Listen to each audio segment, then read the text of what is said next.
I'm Laura Schmidt from Prairie Village, Kansas, the Kansas City area, and I'm a K-State grad, and it's so great to be back here. My company is called Notes to Self. My main product is Notes to Self Positive Affirmation Socks, but you can tell from my shirt that I chose, this is our brand color, I chose purple because I'm a K-State grad, it's my favorite color, so coming back here and seeing all this purple just really feels like I'm coming home. So I'm really happy to be here. I was here a few years ago, actually. I don't know if you guys were, Yes. You were here, yes. Speaking to an earlier group.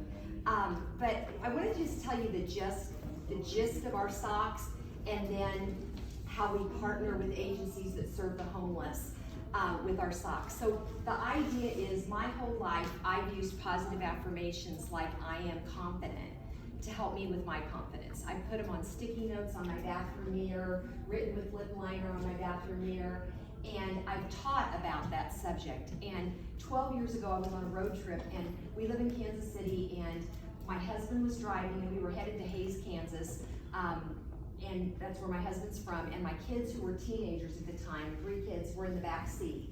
And I was the passenger, and I had just kicked off my tennis shoes and had running socks on.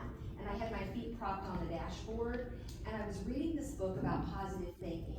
And I came to the part that talked about the subconscious mind, and how the subconscious mind is most open early in the morning and late at night, in that half awake, half asleep time, when the conscious filters aren't quite up yet.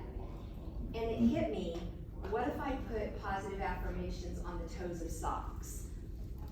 Then twice a day you'd be training your mind to think better thoughts without even trying. And then I thought, what if kids too young to read had I am smart on their toes? And what if they'd seen that phrase so many times that it became one of the first phrases they learned to say? And what if they really believed it? You know, that they were smart. How might that make a difference in their whole future? And then what if we could get these in communities where kids may not hear that often enough? You know, how could that make a difference? So, you know, that's a story now, but it was just an idea back then, 12 years ago. And actually, when I was driving here, I took a quick picture of where I was when I had the idea, because my memory from 12 years ago was I was by that sign headed west on I-70 where it says, "Welcome to the Flint Hills." So I snapped a quick picture of it. I'm going to put this on TikTok and social media after this, so check us out. But anyway, I remember turning to my husband Garrett and telling him the idea. And it was just one of hundreds of ideas that I share with him, like, well, I have an idea, or what if? And I don't remember exactly what he said, but it was either something neutral or positive.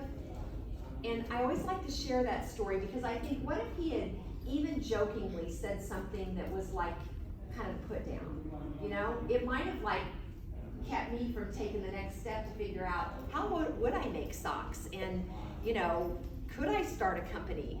And I knew nothing about making apparel. I just started, and it's a long story, but these are made in the USA, marathon tested, best socks you'll ever wear, but it's really about the words. We get stories every day from people that tell us they're going through cancer wearing these socks, or they give them to someone who's getting ready to take a test in grade school or in grad school.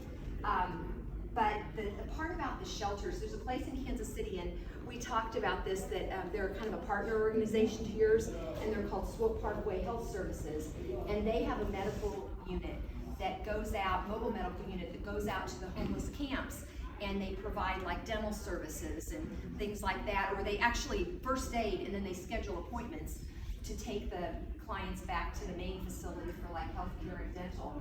And they said that oftentimes the homeless neighbors are nervous to come up to the vehicle, but since they've been giving out our socks, people will come up to their vehicle quicker, and they'll say, "Hey, do you have those socks with birds?"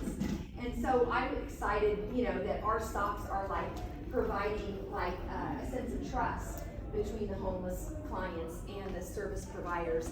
And just my last thought is that, you know, socks are a very needed item in shelters. It's really hard if you are homeless to do your laundry and to have enough clean laundry, and so having a fresh pair of socks that's comfortable is really a big deal. But the other thing that I hope is that these socks aren't just warming their feet on a cold night, but they're actually encouraging them to look down and say, "I am brave," or "I am strong," or "I've got this."